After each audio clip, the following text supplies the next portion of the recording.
Dans l'épître de Jacques, au chapitre 1 et du verset 13 à 15, l'apôtre dira que personne, lorsqu'il est tenté, ne dise « c'est Dieu qui me tente ».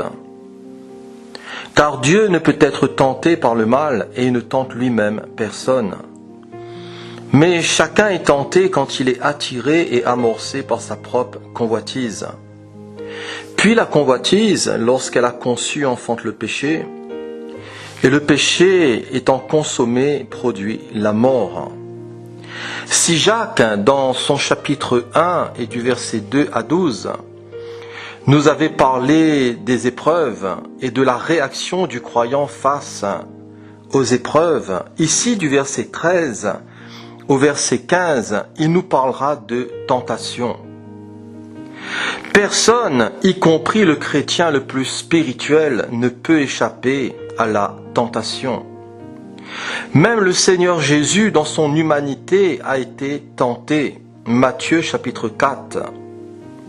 L'apôtre Jacques ici nous dit au verset 13 que personne, lorsqu'il est tenté, ne dise « c'est Dieu qui me tente ». La nature humaine cherche souvent à blâmer les autres. La nature humaine cherche souvent à blâmer les circonstances, voire même à blâmer Dieu. Depuis le commencement, une des caractéristiques principales du péché est cette propension à rejeter sa responsabilité. Quand Dieu confronte Adam avec son péché, dans le jardin d'Éden, Adam répond « Mais la femme que tu as mise auprès de moi m'a donné de l'arbre et j'en ai mangé. » Genèse chapitre 3, verset 12. Quand le Seigneur demande ensuite à Ève « Pourquoi as-tu fait cela ?» Elle répond « Le serpent m'a séduite et j'en ai mangé. » La nature humaine cherche souvent à blâmer les autres. La nature humaine cherche souvent à blâmer les circonstances, voire même à blâmer Dieu. Dieu permet les épreuves. Et Dieu permet les épreuves pour tester et pour fortifier notre foi. Mais la tentation de péché ne vient jamais de lui, elle ne vient jamais de Dieu. Que personne, lorsqu'il est tenté, ne dise « c'est Dieu qui me tente ». Dieu est saint et ne peut en aucune manière inciter qui que ce soit à la pratique du péché. Le péché habite dans la chair. Et l'apôtre dira que chacun est tenté quand il est attiré et amorcé par sa propre convoitise. Chacun est tenté. L'apôtre ici s'inclut. Il n'est pas une caste supérieure. Chacun est tenté. Nous sommes face ici à une disposition universelle qui touche l'ensemble de la race humaine. Et cela quelle que soit la couleur de notre peau. Cela quelle que soit notre race ou quelle que soit notre condition sociale. Chacun est tenté quand il est attiré et amorcé par sa propre convoitise. Souvenons-nous de l'histoire de David et de Bath-sheba dans 2 Samuel chapitre 11 et comment l'un des plus grands rois d'Israël, comment cet homme vaillant David, cet homme selon le cœur de Dieu est tombé et il est tombé dans une sordide affaire d'adultère avec une femme mariée. Alors que le peuple se trouvait au combat, David était resté à la maison. Et du haut de sa terrasse, il aperçut une femme qui se baignait et qui était très belle de figure. Après s'être renseigné sur elle, il décida de la voir coûte que coûte. Il apprit qu'elle était mariée à l'un de ses braves et pieux soldats nommé Uri le Héthien. Uri qui signifie l'Éternel est ma lumière.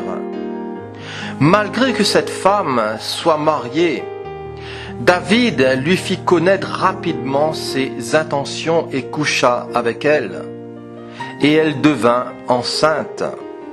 Usant de dissimulation, il fera tuer également le mari de cette femme. Et voyez-vous, le péché souvent en cache un autre. Et la Bible nous dit ce que David avait fait déplut à l'Éternel. 2 Samuel chapitre 11 verset 27. Chacun est tenté quand il est attiré et amorcé par sa propre convoitise. Attirer, métaphoriquement, c'est leurrer. Dans la chasse et la pêche, un leurre permet de faire sortir un animal. Tel est le principe lié à la tentation. Faire ressortir, faire sortir l'homme animal, faire sortir le péché.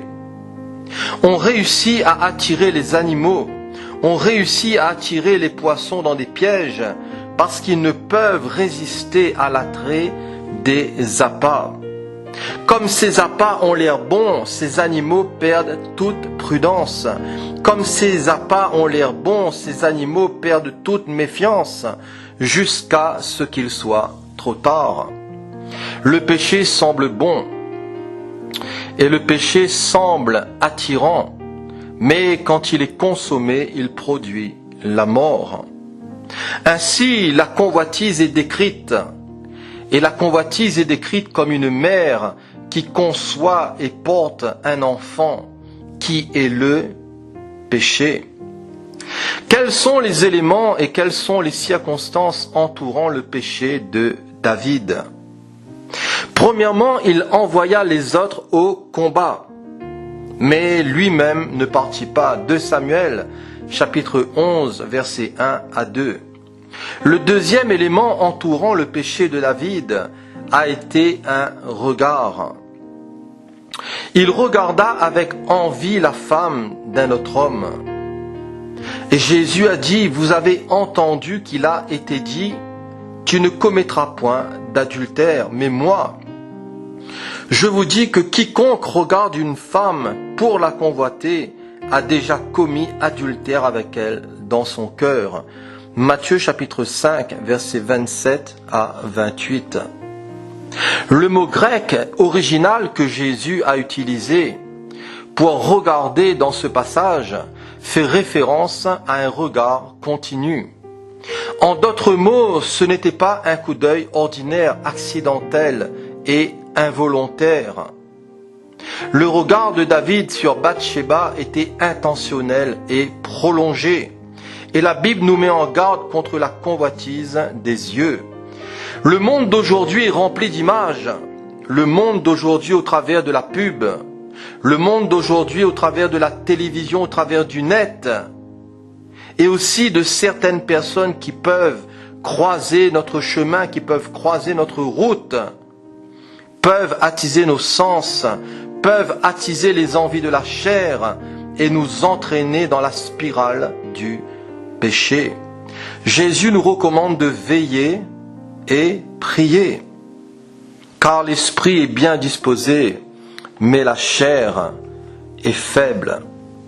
Le troisième élément entourant le péché de David est qu'il se renseigna. Il envoya un messager pour découvrir l'identité de cette femme. David ici met son autorité royale au service de ses propres convoitises. Il se renseigna. Il y a des choses où il vaut mieux ne jamais chercher à savoir. Il y a des choses où il vaut mieux ne jamais chercher à connaître. Et la parole nous exhorte plutôt à mettre notre honneur à vivre tranquille. La parole nous exhorte plutôt à nous occuper de nos propres affaires et à travailler de nos mains.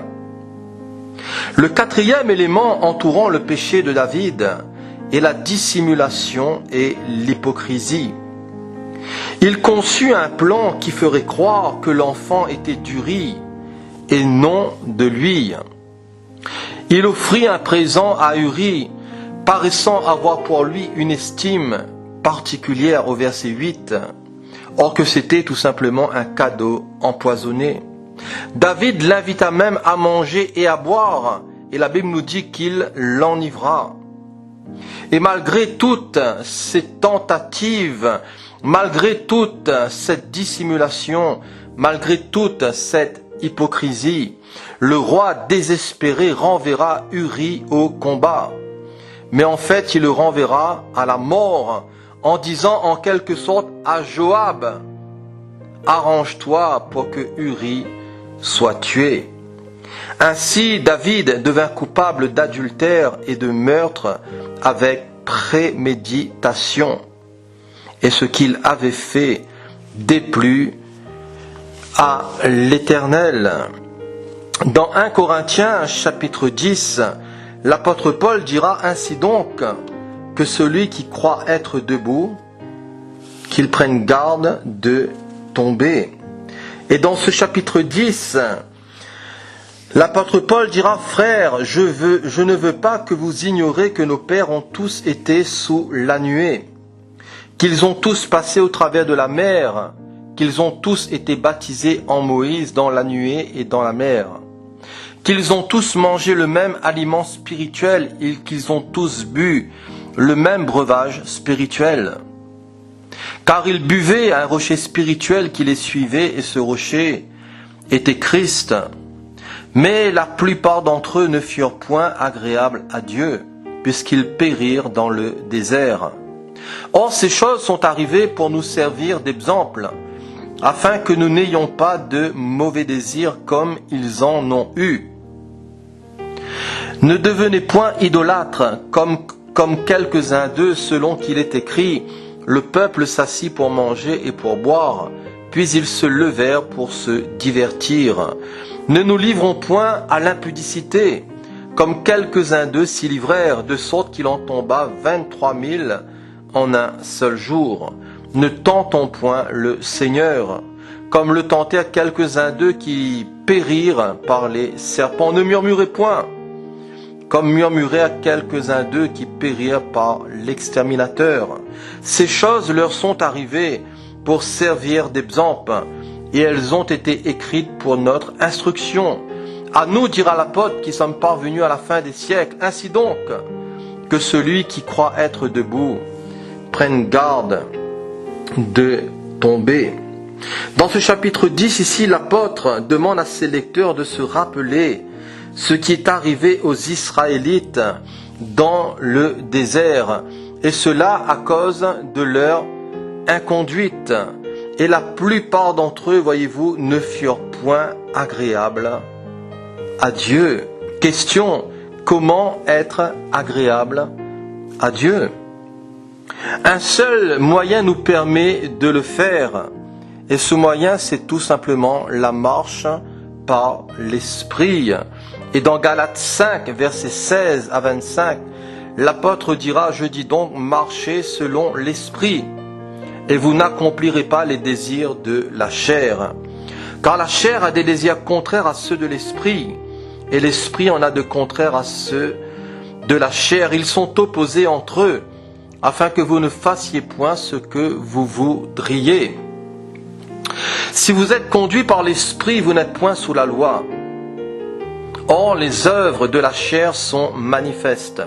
Ce sont l'impudicité, l'impureté, la dissolution, l'idolâtrie, la magie, les inimitiés, les querelles, les jalousies, les animosités, les disputes, les divisions, les sectes, l'envie, l'ivrognerie, les excès de table et les choses semblables. Je vous dis d'avance, comme je l'ai déjà dit, que ceux qui commettent de telles choses n'hériteront point le royaume de Dieu. Mais le fruit de l'esprit, c'est l'amour, c'est la joie, c'est la paix, c'est la patience, c'est la bonté, la bénité, la fidélité, la douceur et la tempérance. La loi n'est pas contre ces choses. Et ceux qui sont à Jésus-Christ, ils ont crucifié la chair avec ses passions et ses désirs. Et l'apôtre dira au verset 25, « Si nous vivons par l'Esprit, marchons aussi selon l'Esprit. » Que le Seigneur nous aide dans cette marche par l'Esprit, afin que nous ne puissions pas accomplir tous les désirs malsains de la chair, vers tous ceux qui pourraient nous pousser vers le bas, vers le néant, vers le trou. Marcher par l'Esprit, c'est marcher comme Jésus lui-même a marché. C'est marcher en conformité avec ses sentiments. C'est marcher en conformité avec sa nature, avec son caractère qui se développe en nous par la puissance de l'Esprit. Une vie crucifiée et une vie aussi de ressuscité, une vie en nouveauté de vie par la foi. Parce que mon juste vivra par la foi, une vie de foi dans l'amour, dans la charité au service des uns et des autres. Que le Seigneur nous aide, que le Seigneur nous accorde sa grâce et que le Seigneur vous bénisse aussi, chers auditeurs, dans le nom puissant et merveilleux de notre Seigneur Jésus. Que Dieu nous garde, que Dieu nous protège et que nous aussi, nous puissions par la grâce de Dieu nous garder. Alléluia.